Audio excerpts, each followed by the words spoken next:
Welcome to Householders, a conversation about American life as Zen practice.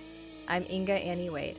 And I'm Kyosaku John Mitchell, and we're lay members of the Atlanta Soto Zen Center.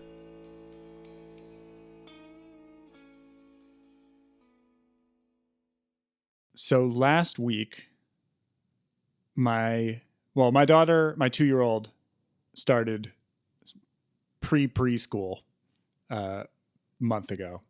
What's preschool? Like a half day at her real preschool that starts in a month. Or no, it starts in August, starts in a week. Okay. So it was like 1 month of half day to sort of prepare her. And I think I talked about how sick we got like right away when she first got sick. Yeah. But something happened on another level last Friday, which was we got a message from the school during the day. She wasn't there. She was at my parents' house. But we got a message that said that an administrator at the school had tested positive for COVID. Okay. A vaccinated adult tested positive for COVID, and they were shut down the school. And so there was this, for everybody else, there was this huge mad scramble on Friday to like go pick up your kids, and everyone, I'm sure, was extremely terrified. Mm-hmm. We were terrified enough, even though she wasn't there. And then the message came out later, like which classrooms this person had been in contact with, and my kid's class was on the list. So obviously the 2.5-year-olds are not vaccinated. Yeah, of course. So we were worried about that. And And daycares are like a cesspool. Yes.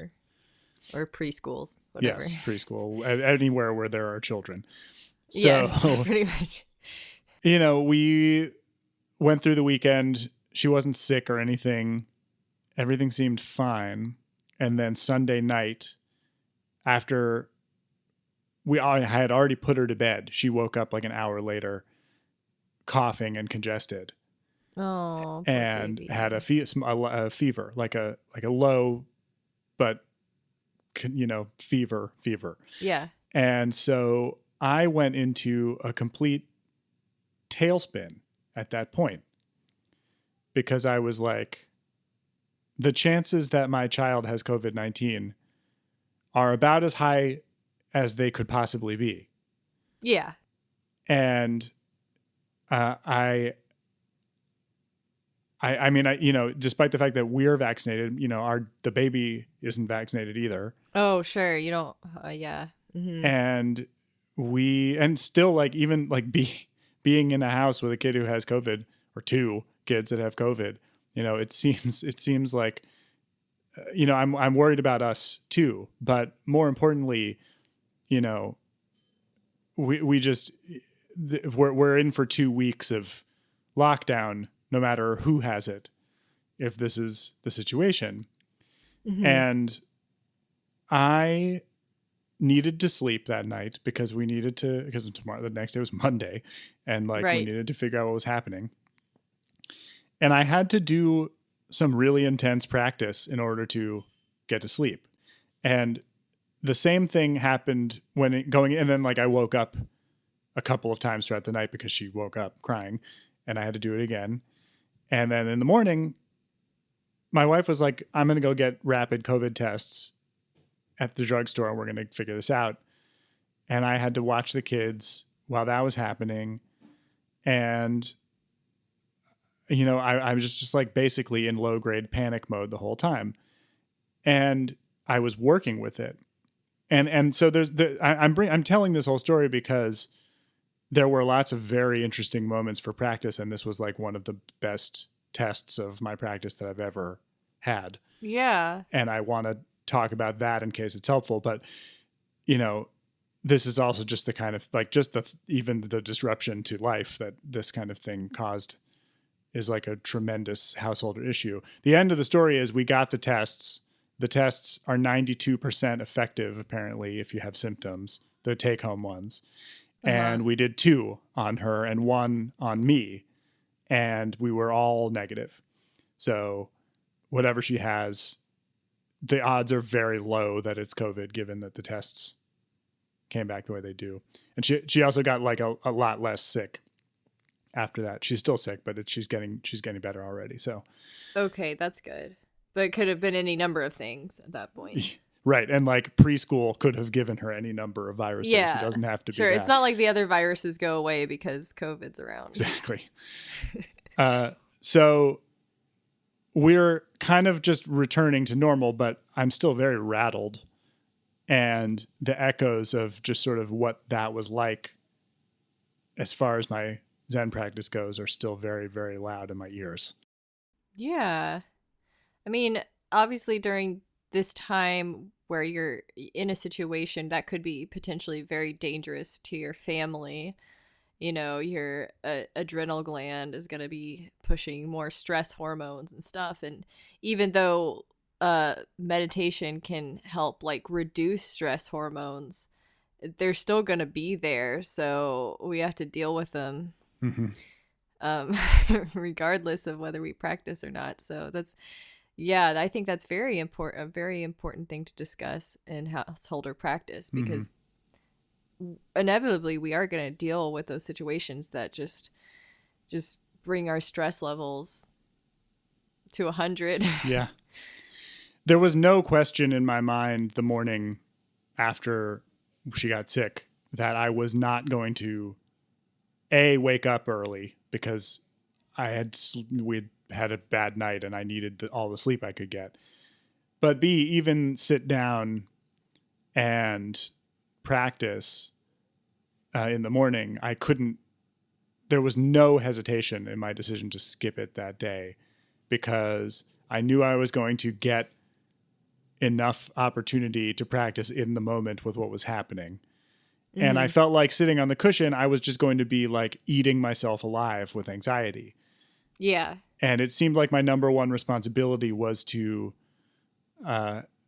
handle anxiety because it was like paralyzing me. It was preventing me from being able to respond to the situation. And I didn't think that sitting there stewing in it was a good idea. So I just didn't sit yesterday. And I didn't feel any less present or in touch with what was happening all day. I definitely felt like I was still practicing. And then this morning, since we decided things were back to normal, more or less, I did get to sit and still felt like an enormous opening had taken place over the last 24 hours, despite having quote unquote skipped. And, I think that's sort of lesson number one for me to take away as far as Zen practice for householders is like, sometimes the practice is not going to be on the cushion today. And and it would be worse to force it than to skip it. I mean, not only that, but that's one of the reasons we practice is to help us with those situations. Right. So it's really like we're sitting there on the cushion and we're, dealing with the present moment as it is. And then later on, when we have a situation that's a very stressful present moment, we can learn to manage that situation better. So, I mean, I think there are times where sitting could make the situation worse if you really like, if it's like down to I have to do these things to make this right. I don't know. Maybe you did have to do a lot of things, get the rapid COVID test or, do things for work so that, you're not going to be going into the office. I don't know what you had to do, but I'm sure there was things that you had to do to make sure that you were crossing off all your boxes and maybe, making sure things were going to run smoothly. And I think in that type of situation, like that's where the practice was applied. Yes. Right. I'm kind of getting from what you're saying that there's kind of a procrastination instinct available when Zazen is one of the tools in the tool belt. Like, I can't deal with this right now. I got to go sit silently by myself with my feelings and not deal with something. Right. And that wasn't an option at all in this particular situation because there's like sick kids to take care of. But and now they're playing, that's the sick kid playing the harmonica in the background. But in other situations, certainly in work situations, situations where it's just like unpleasant drudgery to deal with rather than like life-threatening situations, I've found myself going, like turning to Zazen as like something that I can feel better about than like turning to social media or something as a way of wasting time. And I don't think there's necessarily anything wrong with that. It really does depend on the situation and like, I mean, eventually you have to deal with it. Yeah. But I think there are times like where the situation doesn't allow you to just go and sit zazen. Or right. It doesn't allow you to, well, like when you're at work and maybe you're stressed out about something, you and your coworker had a disagreement and, or maybe you didn't do something on time and it's like, oh, I'm really stressed out now. But you can't like, you have to do something to relax yourself in the moment. You have to keep going. Well, there's a communication version, which is kind of what you're talking about, I think, right? Like if it's a work thing where you've got like a coworker stressed about your work or something like that, there's a bunch of other situations that come down to communicating with someone. And for me, a lot of procrastination around emotionally difficult things comes up when it's like time to have a difficult conversation or like apologize or something. Yeah, sure. I mean, I think I was just talking about though, like that there's a time to procrastinate the issue. Sometimes you do have to, and sometimes you have to, knowing that you're gonna have to deal with it later. Sometimes it's not the time to deal with it. Sometimes. Yeah. And with communication things, I find that taking some time, not just to reflect on the question or the conversation or the issue at hand, but actually to just do zazen and like lower my temperature is going to result in a more skillful response eventually. And it's definitely worth delaying for that reason, to come from a place of, more equanimity rather than being super activated by the urgency of it. There's this idea for people about meditation that it's like, that's something you do to like calm yourself down or something. They'll be like, okay, if you're feeling bad, go take some deep breaths and go like, I don't know, like do a breathing exercise or something. Yeah.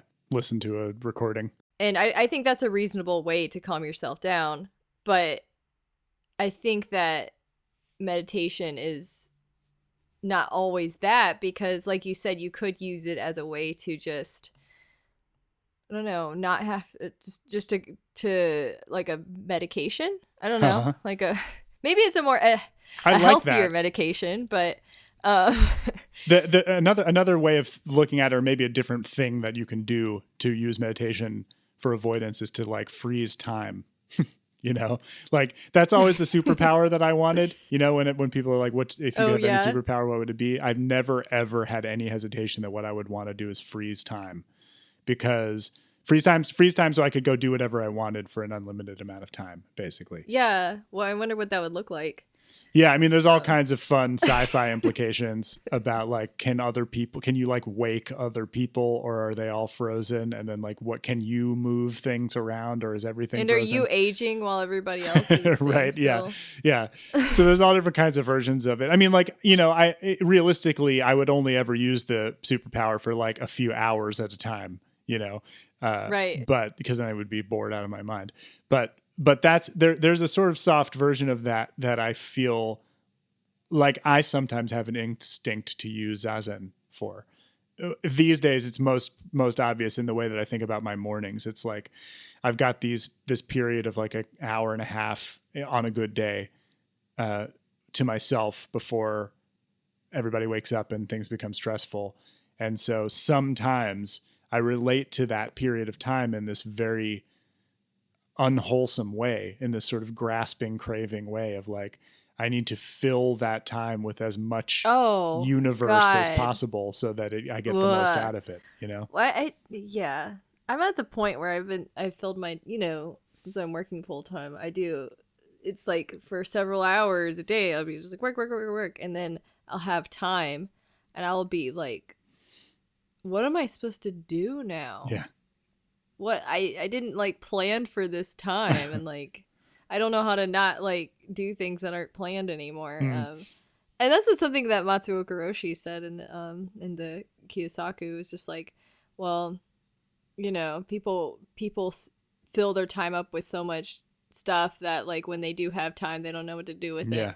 And I'm like, dang it, it's happening to me now. Yeah. Reading is the thing that I usually fill my time with because it feels virtuous, and but it's also just become sort of like a therapeutic thing for me. We also feel like we have to fill our time with something productive, right? Right, sure. Yeah.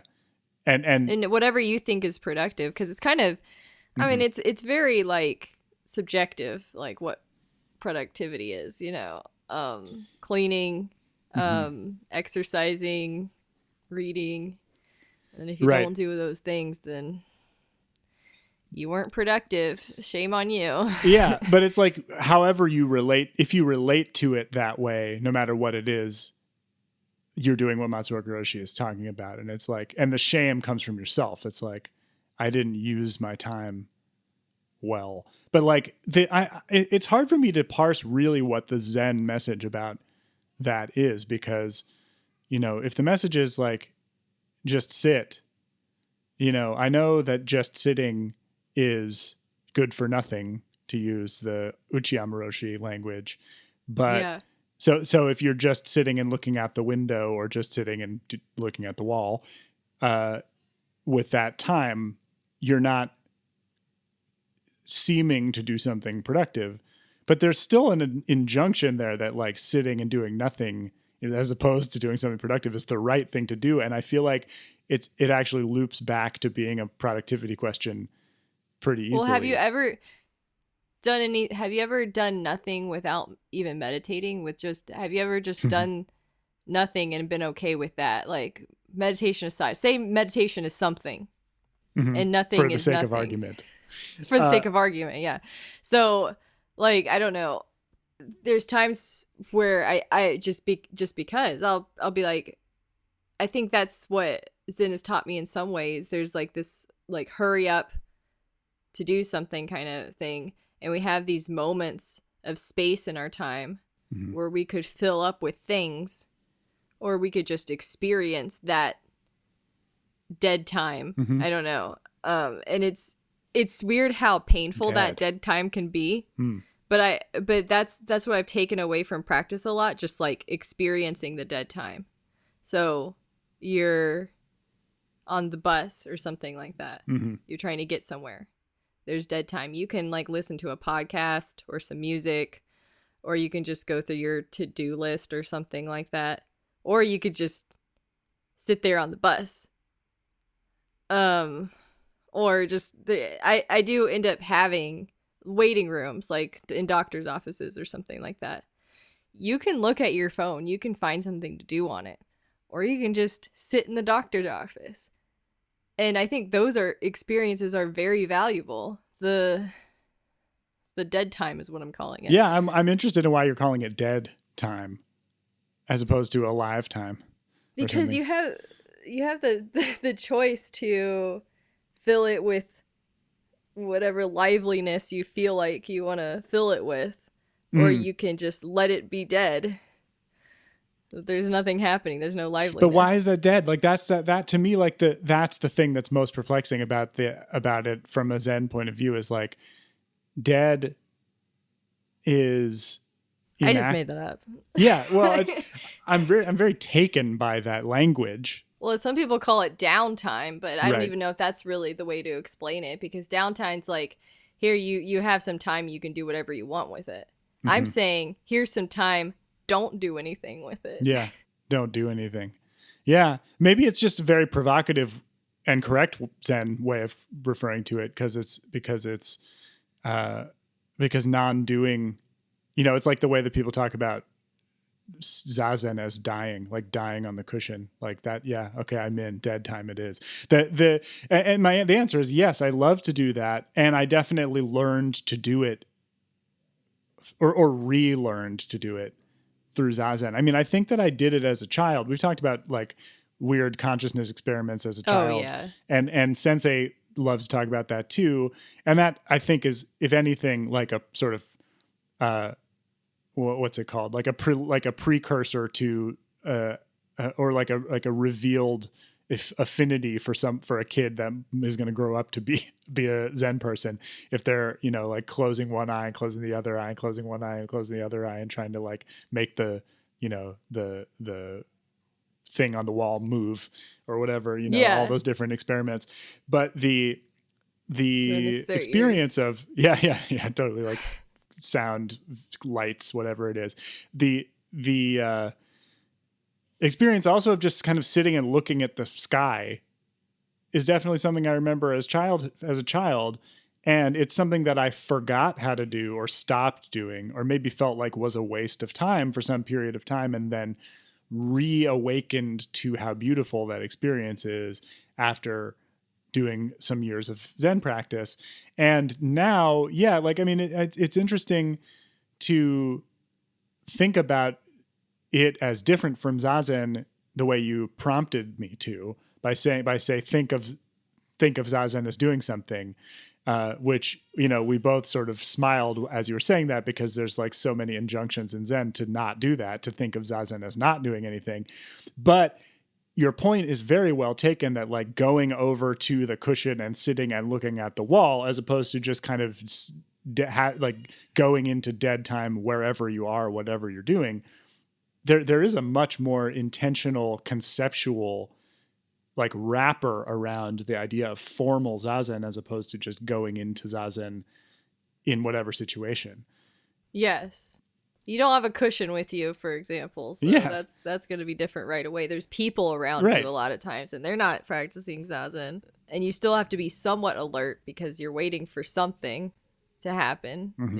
You're in a liminal situation most of the time when that happens. Like, I'm between this and this, and I've decided not to fill that time with anything, but it's still going to get to the other part eventually.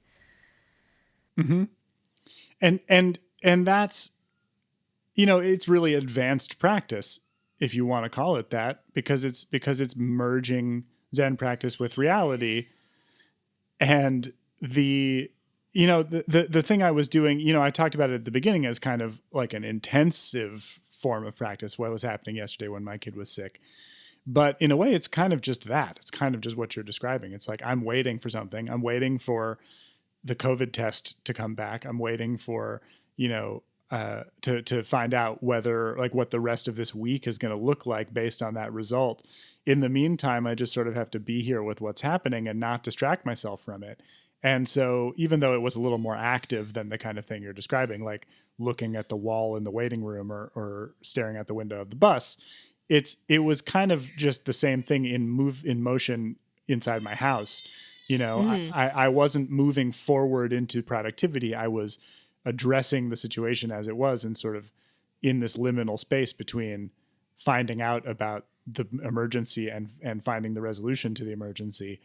And, that was the practice that day. And there was... Yeah, well, that happens too, for sure. Like, imagine you're or like a situation where you're like in the hospital with someone close to you, and that you might not get the answers you need, or they might not get better for a long time, but you just have to share that space with them. Yeah. Or something like that. Yeah, I think that definitely is a big part of it. And I think some of those moments are like some of the most important moments you'll have in your life. Yeah. Yeah.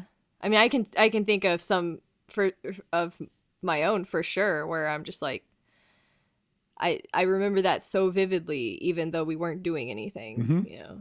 Yeah. Hospital time is a great example, because there's like sort of something unhealthy happening, right? Like you're just sort of like sitting in one place for a long time, and there's no natural light, and you're eating garbage out of a vending machine. And like you do what you can to take care of yourselves as the people, accompanying the person in the hospital or whatever it is. Yeah. I'm also thinking of, I was only in a hospital for one of my two children's.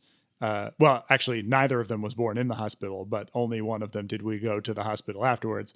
I don't want to tell the whole story, but like we were supposed to go to the hospital and we didn't. And so we took a leisurely ride in the ambulance with the baby to the hospital after she was born. And so then we had like a 36-hour period in the hospital. And that, was a joyous time, but it was also this totally liminal space. And it was very hard for me. There was nowhere for me to sleep, really. I slept on a window seat and like, it was the same whole thing as like when somebody's sick or there's an emergency. Yeah. And it wasn't healthy. Like it was hard to be healthy. It was hard to be kind of integrated and wholesome in my own experience. But there was also a sense in which I was just like present to what was happening. The only things to deal with are like, what are the immediate needs of the people around me and me? And how do I communicate with the people who can provide those needs?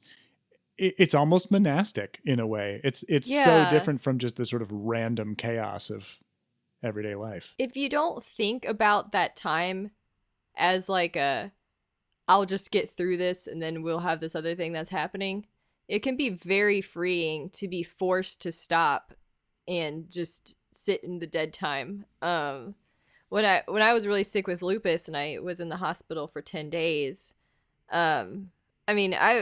there was also obviously a lot of emotions that were coming up, learning that like I was very sick and, I didn't like do all the things I could do to prevent that from happening. I was very young and I didn't really like understand that I should have been taking the medications. Like, yeah, the doctors told me, but they were also not very clear how serious it was with me. So I didn't really take the medications. I like stopped taking them and I just thought they were making me worse, but really my disease was progressing is what was happening. And I in the hospital, accepting that like I made a mistake. I should have, been more attentive to my needs, and that I just had to surrender.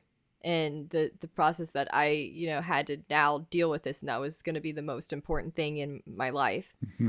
And a lot of my friends and family members came to visit me, and everybody was just laughing and joking. And there were times where I was laughing so hard I was just like crying because it was just, I have some like, it was a very strange time. I was also on a lot of steroids, and they can change your moods quite a bit. There were times where I was upset and crying, but there was a lot of times where I was just like, this is the funniest thing that I've ever experienced in my life. Tell me more about just like your ability to laugh in that situation. Is it connected to that sort of freeing quality of just that's all you have to do? That's all you have to deal with. Mm-hmm. I sometimes wish I could go back to the space where that's all I had to deal with was just like one thing. But, even after that, even after the hospital, that was like the most important thing that I had to deal with for a very, very long time. I think nowadays, like, I allow myself to go back to that point if I get sick, like, of say I'm like have the flu or something like that. I'm like, yes, now I can return to this. We should allow ourselves to do that regardless. But for some reason, some people get annoyed when they're sick. Mm-hmm. I see that as an opportunity. You're my Zen teacher right now. Yeah. Like, yes, we're going to get to not do anything. and I won't feel bad about it. I'll allow myself to not feel guilty about not doing anything. Householders is a production of the Atlanta Soto Zen Center in Atlanta, Georgia, and the Silent Thunder Order. Find us on the web at ASZC.org. Our Sangha depends on your support. You can donate by PayPal to donate at storder.org. Gasho.